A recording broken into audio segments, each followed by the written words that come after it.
कुर्बानी का बकरा लाए, महंगा बकरा, लोग ये ना कहें इतना पैसे वाला होकर भी एक मरियल बकरा ले आया कुर्बानी के लिए। मेरे प्यारे साथियों, हम इसलिए खूबसूरत और जबरदस्त तगड़ा लंबा चौड़ा जानवर खरीद के ला रहे हैं ताकि लोग ये ना कहें कितना अमीर होकर कितना बेकार किस्म का जानवर ज़िबा कर रहा है। हम इस डर की वजह से हम कुर्बानी का जानवर दूसरे अच्छे किस्म का ला रहे हैं ताकि लोग न कहें ला यनालल्लाह लुहूमुहा वला दिमाउहा वलाकिन यनालुहु तक़वा मिनकुम। तुम जो कुर्बानी करते हो उसका गोश्त और उसका खून अल्लाह के पास नहीं पहुंचता, बल्कि वो तुम्हारे दिलों का तक़वा देखता है, तुम्हारे दिलों की परहेजगारी देखता है कि तुम किस नीयत से कुर्बानी कर रहे हो, तुम्हारे दिल में नीयत क्या है, तक़वा क्या है। आप कितनी भी नमाजें पढ़ लीजिए, कितने भी रोजे रख लीजिए, अगर उन नमाजों में उन रोजों में सालिहियत नहीं है, इखलास नहीं है, तो आपकी वो नमाज और आपके वो रोजे आपके मुंह पे मार दिए जाएंगे। शनिचर को आप मस्जिद में नहीं आए, इतवार को नहीं आए, सोम को नहीं आए, मंगल को नहीं आए, बुध को नहीं आए, जुमेरात को भी आप नहीं आए, जुमे में अगली सफ में बैठे हुए हैं आप, सऊदी अरब का रुमाल डालकर पहली सफ में आ गए, माशाअल्लाह, जुमे के दिन पहली सफ में बैठे हैं।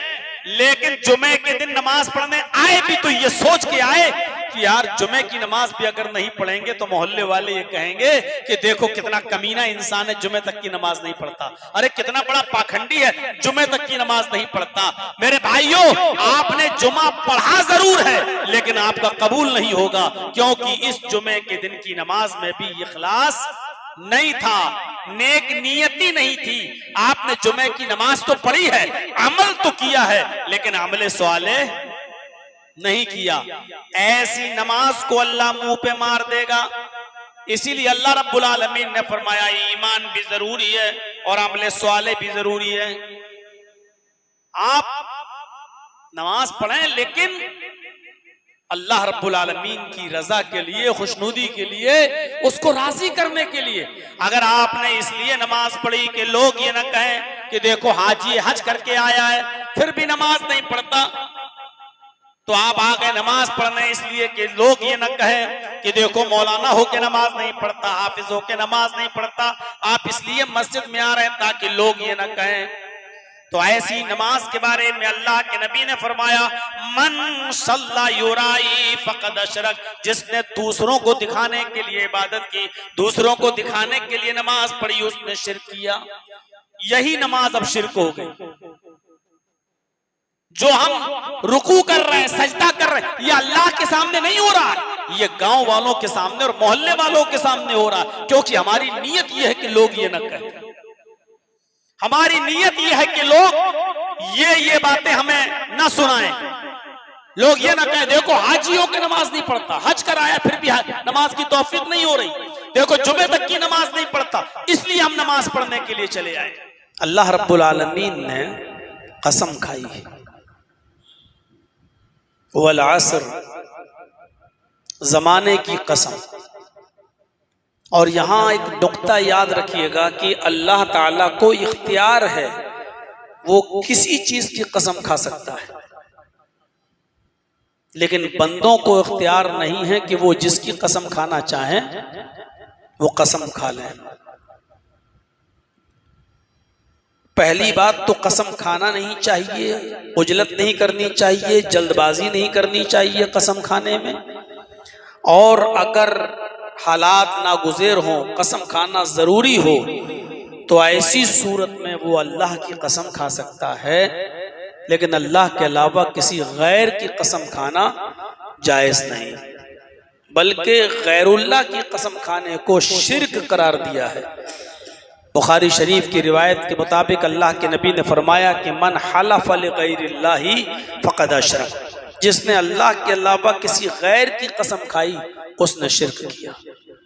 लेकिन अल्लाह को इख्तियार है, वो जिसकी कसम खाना चाहे खा सकता है। यहां अल्लाह ने जमाने की कसम खाई, वल असर, जमाने की कसम। उसके बाद कहा इन्नल इंसान लफी खुस्र, रोए जमीन पर तुम जितनी भी इंसानियत को देख रहे हो, सारी की सारी इंसानियत सरतापा, सर से लेकर पैरों तक नुकसान ही नुकसान में डूबी हुई है।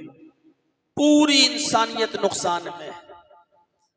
अल्लाह ताला ने पूरी इंसानियत को जब ये कहा कि वो नुकसान में है, तो पूरी इंसानियत को नुकसान में बताने के लिए कसम क्या खाई? जमाने की कसम। जमाने की कसम। इमाम राजी रहमतुल्लाह अलैह ने लिखा है, अल्लाह ने जमाने की कसम यहां इसलिए खाई क्योंकि जमाना धीरे धीरे घुलता और पिघलता जा रहा है। मसलन हम अगर 1 साल पहले रांची में आए थे और आज 1 साल के बाद अगर रांची में आ रहे हैं, तो इसका मतलब ये हुआ कि 1 साल हमारी जिंदगी खत्म हो चुकी है। और जो लोग 1 साल पहले हमसे मुलाकात किए थे, उनकी भी जिंदगी 1 साल खत्म हो चुकी है। 1 दिन, 1 घंटा, 1 दिन, 1 हफ्ता, 1 महीना, 1 साल, 5 साल, 10 साल, जैसे जैसे इंसान गुजारता जा रहा है, वैसे ही वैसे उसकी जिंदगी बर्फ की तरह घुलती और पिघलती जा रही है। हम और आप अपनी कब्र के करीब होते जा रहे हैं। बल्कि यूं कहूं तो गलत नहीं होगा कि हम और आप अपनी जन्नत या जहन्नम के करीब हो रहे हैं। इंसान 2 ही चीजों में से किसी एक चीज के करीब हो रहा है, या तो अपनी जन्नत के या अपनी जहन्नम के। इससे बड़ा नुकसान एक इंसान का क्या होगा? खुदा न खास्ते हमारी उम्र 50 साल, 60 साल गुजर गई, 10, 15, 20 साल के और मेहमान रह गए इस दुनिया में, और ये जिंदगी हमारी खुलती और पिघलते हुए जहन्नम के करीब जा रही हो, तो इससे बड़ा नुकसान हमारा और आपका और क्या हो? इसीलिए फरमाया वल अस्र, जमाने की कसम, इन्नल इंसान लफी खुस्र, रोए जमीन के ऊपर तुम जितने भी इंसानों को देख रहे हो, सब नुकसान में है। इससे बड़ा नुकसान तो हो ही नहीं सकता। एक इंसान 60 और 65 साल और 70 साल की जिंदगी गुजार चुका है, लेकिन अभी तक वो जुमे की नमाज पढ़ रहा है, 5 वक्त की नमाज उसको नसीब नहीं हो रही। आज भी वो मस्जिदों से दूर है, आज भी वो नमाज और रोजे से दूर है, आज भी वो अल्लाह की इबादत से दूर है, आज भी उसको तौबा और इस्तिग़फ़ार की तौफीक नसीब नहीं हो रही है। तो इस इंसान की जो जिंदगी गुजर चुकी है 70 साल, 65 साल, इस इंसान से बड़ा नुकसान में और कौन सा इंसान हो सकता है? इमाम राजी कहते हैं, जैसे बर्फ धीरे धीरे पिघलता और घुलता जाता है, बर्फ के मुवाफिक इंसान की जिंदगी भी धीरे धीरे घुलती और पिघलती जा रही है। ये अपनी कब्र के करीब होता जा रहा है, अपनी जन्नत या अपनी जहन्नम के करीब होता जा रहा है। इन्नल इंसान, अल इंसान में जो अलिफ लाम आया है वो जिनसियत का है। लड़का लड़की, बूढ़ा जवान, मर्द औरत, हिंदू मुस्लिम सिख ईसाई, अलगर्ज इंसानियत की जितनी भी कैटेगरीज और क्वालिटीज हो सकती हैं, सब नुकसान के अंदर हैं। फिर जो लोग नुकसान में नहीं, अल्लाह रब्बुल आलमीन ने उनको मुस्तस्ना कर दिया। पहले तो कहा पूरी इंसानियत नुकसान में है, लेकिन ये लोग नुकसान से बचे हुए हैं। कौन लोग? इल्लल्लज़ीना आमनू, जो ईमान लाए। सिर्फ ईमान लाने वाले नहीं, वामिलुस्सालिहात, और ईमान लाने के बाद जिन्होंने सालेह अमल किए। पहले ईमान फिर अमल सालेह, 2 चीजें। वतवासौ बिल हक़्क़ि वतवासौ बिस सब्र, और एक दूसरे को हक की वसीयत करने वाले, हक की तलकीन करने वाले, और हक बात कहने में और हक पहुंचाने में जो तकलीफें और जो परेशानियां हैं, उन पर एक दूसरे को सब्र की तलकीन करने वाले, ये लोग नुकसान के अंदर नहीं है। यहां पर गौर करने की चीज यह है कि अल्लाह ने ईमान और अमले स्वाले को एक साथ बयान किया है, हक और सब्र को एक साथ बयान किया है। वतवासौ बिल हक्की वतवासौ बिस सब्र, हक और सब्र को एक साथ, और इल्लल्लज़ीना आमनू व अमिलुस स्वालिहात, ईमान और अमले स्वाले दोनों को एक साथ। नुकसान में कौन लोग नहीं है? जो ईमान लाए और अमले स्वाले किए। सिर्फ ईमान लाना काफी नहीं है, ईमान लाने के बाद हमें एंट्री तो मिल गई इस्लाम के अंदर, दाखिला तो हो गया, लेकिन हम मुकम्मल तौर पर इस्लाम के अंदर अभी इंटर नहीं हुए हैं जब तक कि हम अमले स्वाले नहीं करेंगे। आपको किसी रूम में दाखिल होने की चाबी तो मिल गई, लेकिन उस रूम में रखा हुआ सामान को इस्तेमाल करने की इजाजत अभी आपके पास नहीं है। बस यही समझ लीजिए कि हमने ईमान ले आए, कलमा पढ़ लिया, ईमान कबूल तो कर लिया, ईमान तो ले आए, लेकिन जब तक हम अमले स्वालेह नहीं करेंगे हमें नजात नहीं मिलेगी। नजात याफ्ता लोग कौन है? जो ईमान लाए और जिन्होंने नेक अमल किए। वरना ईमान लाने का दावा तो मुनाफिक भी करते थे। क्या अब्दुल्ला इब्ने उबय कलमा नहीं पढ़ता था? ला इलाहा इल्लल्लाह का इकरार नहीं करता था? वो भी इकरार करता था। तो ईमान और अमल स्वालिह दोनों लाजिम व मलजूम हैं। उसकी मिसाल यूं समझ लो कि जैसे हम मोबाइल इस्तेमाल करते हैं तो मोबाइल बगैर सिम के आप इस्तेमाल नहीं कर सकते, और सिम को भी मोबाइल की जरूरत है। खाली सिम भी बेकार है जब तक हम उसको किसी मोबाइल में न डालें। मोबाइल भी जरूरी है, मोबाइल के लिए सिम जरूरी है, और सिम भी जरूरी है, लेकिन सिम के लिए मोबाइल जरूरी है। सिर्फ हमने महंगा से महंगा मोबाइल खरीद लिया, एप्पल का ले लो, आईफोन ले लो, 1.5 लाख का 2 लाख का मोबाइल ले लो, इतना महंगा मोबाइल आपने खरीद लिया, लेकिन बेकार है जब तक कि आप उसके अंदर सिम नहीं डालेंगे, आप बात नहीं कर सकते। अब आप लाख कहिए साहब मैंने तो 1.5 लाख का 2 लाख का मोबाइल खरीदा है, यार इसमें तो हम अमेरिका बात ही नहीं कर पा रहे हैं, हम तो यूके में बात ही नहीं कर पा रहे हैं अपने भाई से, तो ऐसे महंगे मोबाइल का फायदा क्या है?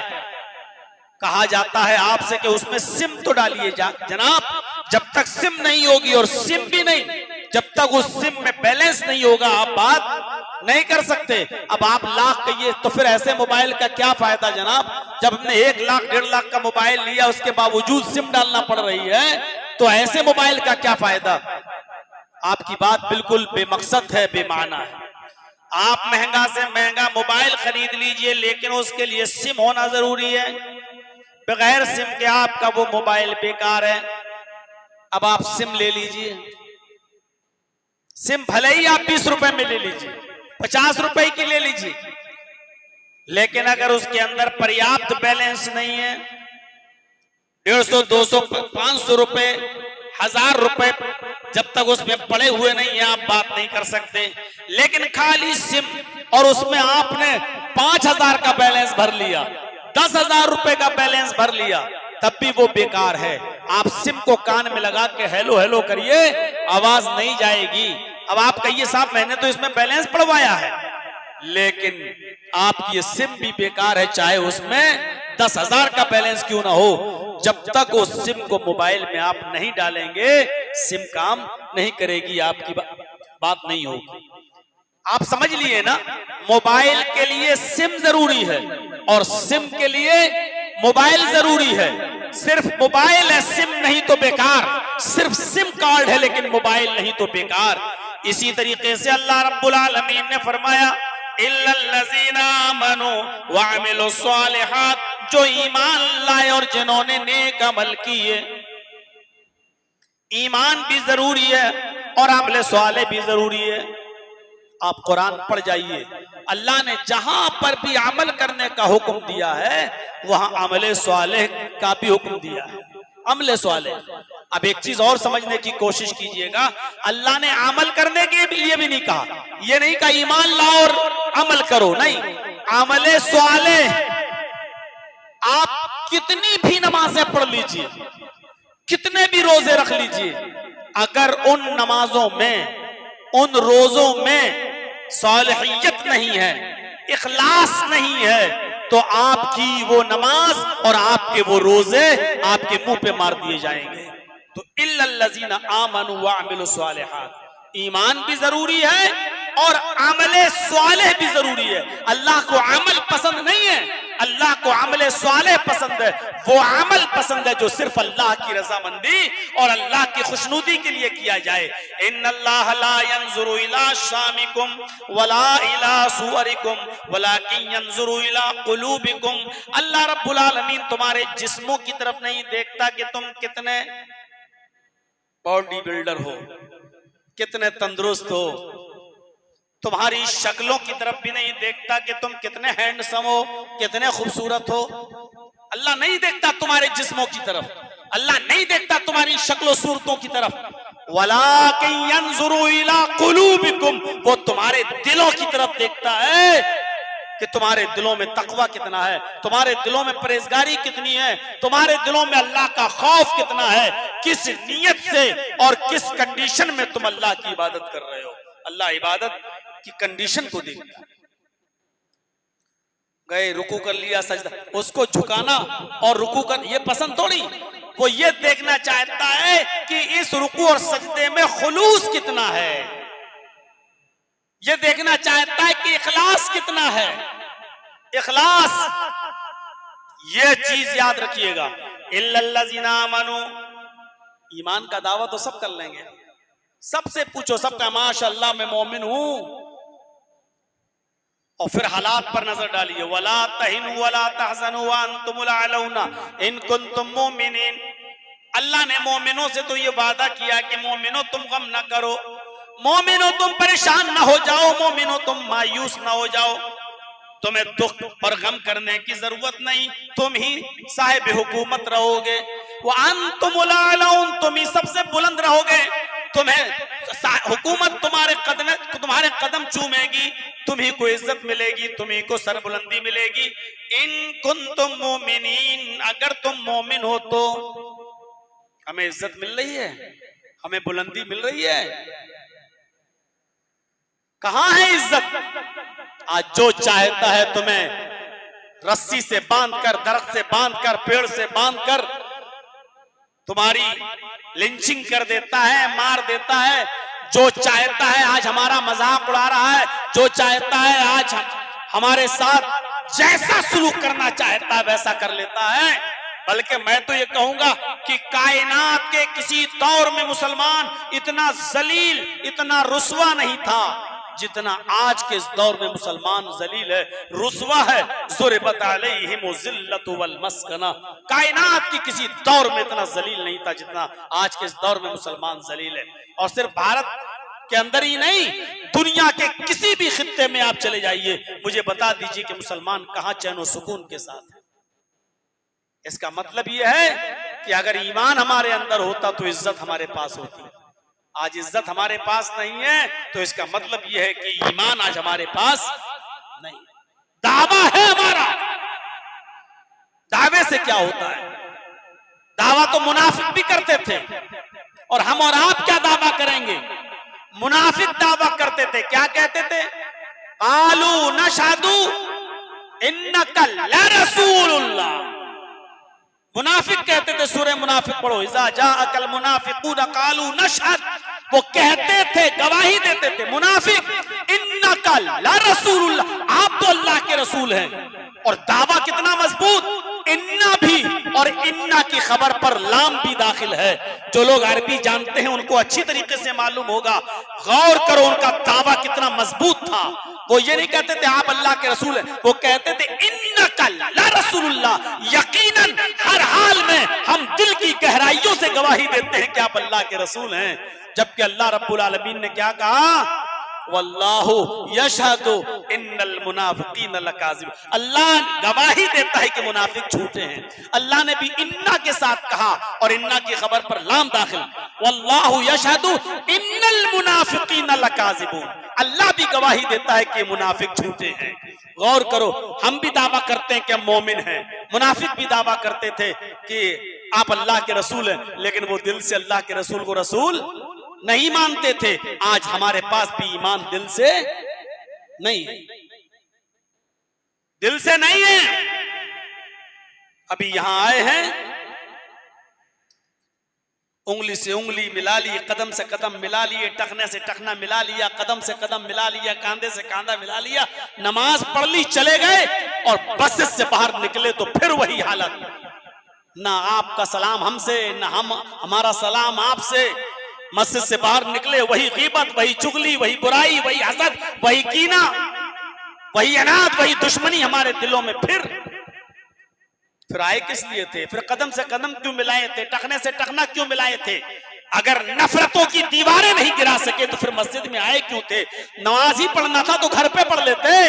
मस्जिद में बुलाने का मकसद और जमात के साथ नमाज पढ़ने का मकसद ये था कि नफरतें दूर हों, कदूरतें दूर हों, एक दूसरे के हालात पूछो, एक दूसरे की खैरियत पूछो। अगर कोई परेशान है तो उसकी मदद करो, कोई बीमार है तो उसकी इयादत के लिए जाओ। अगर कोई कहे कि हमारा पड़ोसी इसलिए मस्जिद में नहीं आया क्योंकि वो हॉस्पिटल में एडमिट है, तो जाओ उसकी इयादत करो। इसलिए जमात फर्ज की गई थी और इसलिए जमात का निफाज किया गया था, ताकि आप और हम एक दूसरे के हालात मालूम कर सकें और एक दूसरे की खैरियत मालूम कर सकें। लेकिन नमाज पढ़ने के बाद भी कदूरत, हसद और कीना हमारे दिलों से नहीं निकला तो क्या फायदा? इल्लल्लज़ीना आमनू व अमिलुस सालिहात, ईमान भी जरूरी और अमल सालिह भी जरूरी है, दोनों। व तवासौ बिल हक़ व तवासौ बिस सब्र, हक बात बहुत तहजीब के दायरे में कह देना और हक बात कहना तो ये सोच लेना कि परेशानियां आएंगी। हक और सब्र दोनों को इसीलिए जोड़ा है। हक बात की जो वसीयत करते, तलकीन करते हैं एक दूसरे को, और हक बात कहने में जो परेशानियां आती हैं उस पर सब्र। हक भी कहना है और हक बात कहने में जो परेशानियां आए उस पर हमें सब्र भी करना है। अगर हक सब्र करने का कलेजा हो, दिल हो और गुर्दा हो तो आप हक बात कहिए, और अगर आप सब्र नहीं कर सकते तो हक बात कहना छोड़ दीजिए। फिर तो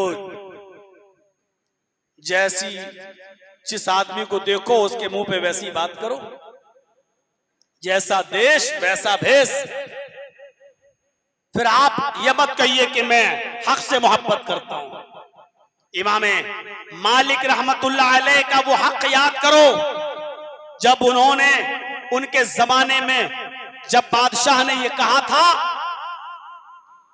किसी गरीब आदमी की खूबसूरत बीवी उसको पसंद आ गई थी बादशाह को, इमामे मालिक रहमतुल्लाह अलैह के जमाने में, और उसने अपने जमाने के तमाम मुल्ला मौलवियों को इकट्ठा करके कहा, मुझे बताओ वो फला आदमी की बीवी है, बड़ी खूबसूरत है, मुझे वो पसंद है, लेकिन वो आदमी अपनी मर्जी से तलाक नहीं दे रहा है। अब ये बताओ कि मुझे वो औरत चाहिए, मैं क्या करूं? मेरे लिए उसकी बीवी जायज कैसे होगी? उस बादशाह ने जब ये कहा तो उस जमाने के सारे मुल्ला मौलवी मिल गए और बादशाह के लिए एक रास्ता निकाल दिया, और रास्ता ये निकाला कि अरे उसकी गर्दन पे आप अपने वजीरों से तलवार रखवा दें, मौत की धमकी दें, तलवार उसकी गर्दन पर रखवा दें और कहें कि तलाक दे रहा है या नहीं दे रहा है। अगर तलाक नहीं देगा तो गर्दन उड़ा दूंगा, तेरी बीवी इद्दत गुजारेगी बेवा होने के बाद, और फिर मैं उसके साथ निकाह कर लूंगा, नहीं तो खुशी खुशी तू तलाक दे दे। और यही हुआ, उस बादशाह के वजीरों ने तलवार उस गरीब आदमी के ऊपर रख दी और कहा कि अपनी बीवी को तलाक दे वरना तेरी गर्दन मारी जाएगी। उसने कहा भाई बीवी मेरी है और मुझे अपनी बीवी से कोई शिकायत नहीं, तो मैं तलाक क्यों दूं? कहा तेरी बीवी बादशाह को पसंद है, अगर तू तलाक नहीं देगा तो मैं तेरी गर्दन उड़ा दूंगा। वो डर गया, कांप गया, थर्रा गया, और उसकी बीवी भी कहने लगी तुम्हारी मौत से ज्यादा तुम्हारी जिंदगी मेरे लिए जरूरी है, लिहाजा तुम मुझे तलाक दे दो। मैं नहीं चाहती कि बादशाह के ये वजीर तुम्हारी गर्दन पे तलवार रखे हुए और ये हकीकत में कत्ल कर दें। इनका कुछ नहीं होगा क्योंकि इनकी पुष्टपनाही है बादशाह की इनकी ऊपर। बेचारा डर गया और मजबूर होकर उसने अपनी बीवी को तलाक दे दी। उसकी औरत ने इद्दत गुजारी, बादशाह ने निकाह कर लिया। ये खबर धीरे धीरे इमाम मालिक रहमतुल्लाह अलैह को पता चली। इमाम मालिक सर पे कफन लपेट कर जुमे का खुतबा देने के लिए जाते हैं और अपनी बीवी से कहते हैं, क्या है मेरी बीवी, मैंने सर पे कफन लपेट कर आज मैं मस्जिद की तरफ जा रहा हूं। हो सकता है अल्लाह ना करे लेकिन मुमकिन है कि मैं जिंदा वापस ना आऊं। मस्जिद में जाते हैं, सुन्नतें अदा करते हैं और फिर मिंबर के ऊपर बैठ जाते हैं। अजान होने लगती है। वो बादशाह भी आया जिसने गरीब आदमी की बीवी से शादी की है। उसके साथ 500 बॉडीगार्ड भी बैठे हुए हैं जिनके हाथों में तलवारें हैं, जो अभी मियान में। इमाम मालिक ने उन 500 बॉडीगार्ड की परवाह नहीं की और जुमे के दिन मिंबर पे खड़े होकर खुतबा देने लगे। पूरा खुतबा हक गोई के साथ देते देते लास्ट में आए और कहने लगे कि लोगों, मैंने सुना है कि बादशाह ने एक गरीब आदमी की गर्दन पर तलवार रखकर उससे तलाक ले ली है और उसने मजबूरी में अपनी बीवी को तलाक दी है और उसके बाद इस बादशाह ने उसकी बीवी से शादी कर ली है। अल्लाह करे कि ये झूठ हो। इमाम मालिक कह रहे हैं अल्लाह करे कि ये झूठ हो, लेकिन मेरे पास ये खबर पहुंची है। अगर ये खबर सही है तो मैं तुम्हें अल्लाह के रसूल का फरमान सुनाता हूं। अल्लाह के नबी सल्लल्लाहु अलैहि वसल्लम की हदीस है, इन्न तलाक़ल मुकरिहा लैसा बिशै, जबरदस्ती दिलवाई हुई तलाक नहीं होती है। अगर किसी ने किसी की गर्दन पर तलवार रखकर उसको मजबूर कर दिया कि तलाक दे अपनी बीवी को और बेचारा मौत के डर से मजबूरी में तलाक दे देता है तो ये तलाक नहीं मानी जाती है। लिहाजा अगर ऐसी बात है तो वो तलाक ही नहीं हुई। लिहाजा बादशाह उस औरत के साथ जिनाकारी कर रहा है। गौर कीजिए, बादशाह के सामने ये खुतबा, 500 बॉडीगार्ड वहीं बैठे हुए हैं, सर पे अमामे की जगह पर कफन बंधा हुआ है। जुमे का खुतबा देने के बाद जब हटते हैं तो जिस चीज का डर था वही हुआ। उनको गिरफ्तार कर लिया गया। पहले तो बादशाह उनको अपने घर ले गया। उनके सामने अशरफियों की दीनारों दिरहमों की थैलियां फेंकी गई, यानी खरीदने की कोशिश की गई। लेकिन जब उन्होंने अपनी जबान से जुमला अदा किया कि जमीन के ऊपर और आसमान के नीचे अभी किसी माँ ने वो बेटा पैदा ही नहीं किया जो इमाम मालिक को खरीद सके। मैंने तो हदीस सुनाई है, इन्न तलाक़ल मुकरिहा लैसा बिशै। ऐ बादशाह सलामत, मैं आज भी वही बात कहता हूं कि जबरदस्ती दिलवाई हुई तलाक नहीं होती है। तो फिर उनको कोड़े मारे गए, हाथ शल पड़ जाते हैं, पैर टूट जाते हैं, नमाज का वक्त हो जाता है। अब वो नमाज पढ़ते हैं लेकिन दोनों हाथों को उठा नहीं पा रहे हैं, सीने पर रख नहीं पा रहे हैं, बस ऐसे कहते हैं अल्लाहु अकबर, हाथ उठ नहीं रहे हैं, दोनों हाथ चल पड़ गए। तब उन्होंने हाथ छोड़कर नमाज पढ़ी। जैसे आज उनके अंधे मुकल्लिद, अंधी अकीदत वाले सऊदिया में मिलेंगे जो हाथ छोड़ के नमाज पढ़ते हैं। वो कहते हैं कि हमारे इमाम ने हाथ छोड़ के नमाज पढ़ी तो हम भी हाथ छोड़ के नमाज पढ़ेंगे। उनको ये मालूम नहीं कि इमाम मालिक ने हाथ छोड़ के नमाज किस कंडीशन में पढ़ी। जब बादशाह ने मारा ही इतना, पिटवाया इतना कि उनके हाथ उठ ही नहीं रहे थे, और जब हाथ ही उठना बंद हो गए तो बेचारे नियत कैसे बांध रहे, नियत नहीं बांध पा रहे थे। उसके बाद उनको ऊंट के ऊपर लटका दिया गया है, ऐसे, ये ऊंट है, ऐसे लटका दिया गया है, सर उस तरफ और पैर उस तरफ, पेट के बल उनको लिटा दिया गया। और बादशाह का वजीर लगाम ऊंट की पकड़कर मदीने में टहला रहा है। उनको पैरों में बेड़ियां पड़ी हुई हैं, हाथों में हथकड़ियां पड़ी हुई हैं और ऊंट के ऊपर पेट के बल लेटे हुए हैं। और बादशाह का वजीर ये कहता हुआ जा रहा है, आए लोगों सुनो, बादशाह बादशाह के साथ बगावत करने का नतीजा देखो, बादशाह का कहना न मानने का नतीजा देखो, बादशाह का विरोध करने का नतीजा देखो। इनके हाथ और पैर तोड़ दिए गए। अगर किसी ने भी बादशाह के खिलाफ बोलने की जुर्रत की तो उसका वही अंजाम होगा जो इमाम मालिक का हुआ।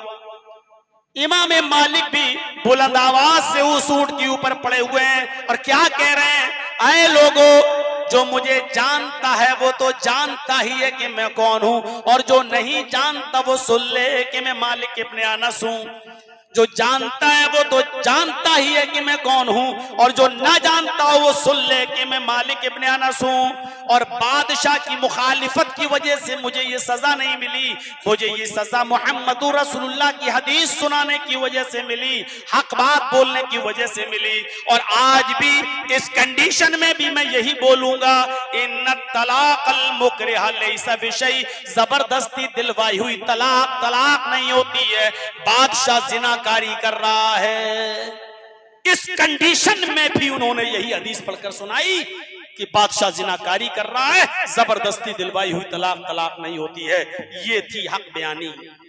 तो जो लोग हक बात बोलते हैं और हक बयानी करते हैं वो नुकसान में नहीं है। किसी का चेहरा देखकर मसला बदल दिया जाए, मेरे भाइयों, ये इस्लाम की तालीम नहीं है। जैसे ईमान के साथ साथ अमले स्वाले जरूरी है, ऐसे ही हक के साथ साथ सब्र भी जरूरी है। इमाम मालिक को मारा गया हक बात कहने के जुर्म में, लेकिन उन्होंने सब्र भी किया। बादशाह का मुकाबला कोई नहीं कर सकता था, वो भी नहीं कर पा रहे हैं, लेकिन सब्र भी कर रहे हैं। लेकिन हक बात से समझौता नहीं कर रहे हैं, हक बात से समझौता नहीं कर रहे हैं। आप कर सकते हैं हक बात से समझौता, जर्जीस कर सकता है हक बात से समझौता। अच्छा ठीक है, ये एरिया वैसा है, यहाँ ऐसा नहीं बोला जाएगा, वो एरिया वैसा है, वहां वैसा नहीं बोला जाएगा। सूद और ब्याज के खिलाफ तकरीर नहीं होगी जुमे में। जर्जी साहब मस्जिद के इमाम हैं, खतीब हैं, लेकिन हम सूद और ब्याज के खिलाफ खुतबा इसलिए नहीं दे रहे हैं क्योंकि जानते हैं कि मस्जिद का मुतवल्ली सूद खाता है, ब्याज खाता है। अगर सूद और ब्याज के खिलाफ खुतबा दे दूंगा तो मस्जिद का मुतवल्ली हमें निकाल देगा और मस्जिद से भगा देगा। ये है मुंह देखकर फतवा देना, ये है मुंह देखकर हक बात को छिपा जाना। मेरे भाइयों, ये समझौता नहीं सिखाता इस्लाम। इसलिए नजात पाना है तो हक बात कहना है, लेकिन किसी का नाम लिए बगैर, और सब्र भी करना है। हक बात, सुमैया ने हक बात ही तो कही थी। अल्लाह, किस पर ईमान लाई? अल्लाह पर। पकड़ ली गई, उसका बेटा अम्मार और उसका शौहर यासिर दोनों पकड़ के लाए गए, दोनों को बांध दिया गया और सुमैया को अम्मार और यासिर दोनों के सामने नंगा बरहना कर दिया गया। कमा वालदा तुम्मुहा, तबकात पड़ी अपने साथ की, जैसे उसकी मां ने उसको आज ही पैदा किया हो। एक कपड़े का तार नहीं है सुमैया के जिस्म पर। अबू जहल ने कहा, मानती है कि नहीं मानती? मोहम्मद के रब को छोड़ती है कि नहीं छोड़ती? कहती है नहीं। फिर अपने अंजाम देख, का अंजाम से मुझे क्या डराता है। उसने नेजा लिया और वो नेजा पूरा का पूरा हजरत सुमैया की शर्मगाह में दाखिल कर दिया। तबकात के अल्फाज है, वो नेजा इस तरफ से मारा और उस पार निकाल दिया शर्मगाह। पीछे से हाथ बंधे हुए थे, इसलिए वो दिफा भी नहीं कर सकती थी, नेजा हाथ से पकड़ भी नहीं सकती थी। जब नेजा उसकी शर्मगाह में दाखिल किया गया तो सुमैया की नजरें आसमान की तरफ उठी और कहा, सब्बित कदमैया अला दीनिक या रब या रहमर राहिमीन। ऐ रहम करने वाले, ऐ अल्लाह, ऐ रब्बुल आलमीन, ऐ अरहमुर राहिमीन, मेरी मदद कर, मेरे कदम को मेरे दीन पर साबित रखना, यानी इसकी दी हुई तकलीफ कहीं मुझसे मेरा दीन न छीन बैठे। उस मौके पर भी वो ये नहीं कह रही अल्लाह मेरे ऊपर रहम फरमा, अल्लाह मेरी मदद फरमा, अल्लाह मुझे बचा ले इस मुसीबत से, ये दुआ नहीं कर रही है। वो दुआ ये कर रही है, सब्बित कदमैया अला दीनिक या अरहमर राहिमीन, ऐ अरहमुर राहिमीन, इसकी दी हुई तकलीफों से कहीं मेरा दीन न छूट जाए, कहीं मैं दीन न छोड़ बैठूं, मेरी मदद करना, मेरे कदम को मेरे दीन के ऊपर साबित रखना। इस मौके पर भी वो ये दुआ कर रही है कि अल्लाह मेरे कदम को मेरे दीन पर साबित रखना। कहा क्या है, अभी भी नहीं मानेगी। कहा नहीं, 2 ऊंट मंगाए अबू जहल ने, एक ऊंट का चेहरा पूरब की तरफ, एक ऊंट का चेहरा पश्चिम की तरफ। सुमैया का ये पैर इस ऊंट से बांधा, दूसरा पैर दूसरे ऊंट से बांधा, पीछे से हाथ बंधे थे, कोड़ा उठाया। कहा सुमैया एक ऊंट पूरब की तरफ भागेगा, एक ऊंट पश्चिम की तरफ भागेगा, तेरे जिस्म के 2 टुकड़े हो जाएंगे, चीर दी जाएगी बीच से। नजरें आसमान पे डालती और मुस्कुरा कर कहती है कि अबू जहल जल्दी से इन ऊंटों को कोड़ा मार, इन ऊंटों को पूरब और पश्चिम की तरफ, मशरिक और मगरिब की तरफ भगा। कसम है उस रब की जिसके कब्जे में मेरी जान है, मुझे जन्नत में जाने में उतनी ही देर लग रही है जितनी देर तू इन ऊंटों को भगाने में लगा रहा है। जितनी देर तू इन ऊंटों को भगाने में लगा रहा है उतनी देर मुझे जन्नत में जाने में लग रही है। मेरे बेटे जन्नत में देख रही हूं। क्या ललकार रही है अपने बेटे को कि कहीं इनका कदम फिसल ना जाए, कहीं मेरी तकलीफ को देखकर कहीं ये ईमान और इस्लाम से रिश्ता ना तोड़ लें। कहती है मेरे बेटे, मेरे शौहर, मैं जन्नत देख रही हूं, अल्लाह की कसम जन्नत की खुशबू मेरी नाक तक आ रही है। मेरे बेटे मैं जन्नत में दूध की नहरें देख रही हूँ, शहद की नहरें देख रही हूँ, नेमतें देख रही हूँ। मेरे पीछे पीछे मेरे नक्शे कदम पे चले आना। मेरे बेटो ईमान और इस्लाम के साथ कोई कंप्रोमाइज मत करना, समझौता मत करना। अबू जहल को गुस्सा आया, कहने लगा कि मैं इन दोनों ही को तो सोच रहा था कि इनको अपनी तरफ खींच लूंगा, लेकिन इसने तो इनको भी मजबूत कर दिया। उसने उन ऊंटों को कोड़ा मार दिया, एक ऊंट पूरब की तरफ भागा, एक ऊंट पश्चिम की तरफ भागा और सुमैया बीच से चीर दी गई, 2 टुकड़े हो गए, लेकिन चेहरा सही सलामत बच गया और उस पर मुस्कुराहट थी। इब्ने साद ने नकल किया है तबकात के अंदर, चेहरा बच गया, सुमैया के जिस्म के 2 टुकड़े पड़े हैं लेकिन चेहरा सही सलामत है, मुस्कुरा रही है। अबू जहल ने पत्थर उठाकर अपने सर पे मारना शुरू कर दिया। लोगों ने कहा क्या कर रहे हो? अबू जहल चीख कर कहता है सुमैया जीत गई, मैं हार गया, मरते वक्त भी मैं उसके चेहरे की मुस्कुराहट नहीं छीन सका, ये मेरी बदकिस्मती है। ईमान भी नहीं छीन सका, इस्लाम भी नहीं छीन सका, अरे मरते वक्त उसके चेहरे की मुस्कुराहट भी मैं नहीं छीन सका, मैं हार गया, सुमैया जीत गई। मेरे प्यारे साथियों, ये सब्र था सुमैया का, हक बात भी कहती रही और सब्र भी करती रही। सब्र का माना क्या है? सब्र का माना होता है मजबूत चट्टान। सब्र का माना ये नहीं होता कि कोई आदमी हमें मारे और हम पिटते रहे कि सब्र हो गया, नहीं। सब्र का माना ये होता है कि कोई हमें हमारे अकीदे तौहीद से, कोई आदमी हमें हमारे उसूल से, कोई आदमी हमारे ज़ाब्ते से हमें हटाना चाहे तो लाख परेशानियां आए, उन परेशानियों को सह लेना, लेकिन अपने उसूल और ज़ाब्तों के साथ समझौता ना करना और अकीदे तौहीद से अपने आप को मत फेरना, इसका नाम है सब्र।